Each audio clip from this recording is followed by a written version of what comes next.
অনেক অনেক দিন আগে সুন্দর সবুজ বন আর নদী ঘেরা এক রাজ্য ছিল যশোর রাজ্য। সেই রাজ্যের রাজা ছিলেন এক সাহসী ও বুদ্ধিমান শাসক। তার নাম ছিল রাজা প্রতাপাদিত্য। ছোট্ট প্রতাপ ছিল খুব সাহসী। সে ঘোড়ায় চড়তে ভালোবাসত। একদিন তার গুরু বললেন, প্রতাপ, একদিন তুমি এই রাজ্যের রক্ষা করবে। প্রতাপের চোখে তখন জ্বলছিল স্বপ্ন আর সাহসের আগুন। পিতার মৃত্যুর পর আমি রাজা হয়েছি। আমি প্রতিজ্ঞা করছি, আমি আমার দেশ ও মানুষকে রক্ষা করব। তিনি দুর্গ বানালেন, সেনাবাহিনী শক্ত করলেন এবং প্রজাদের সুখে রাখলেন।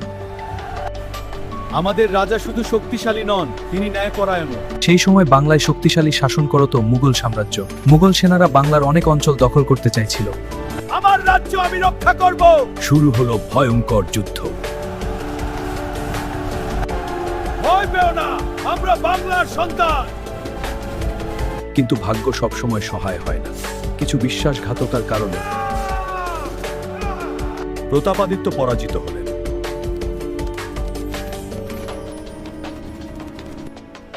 একদিন আবার বাংলার মাটি স্বাধীন হবে।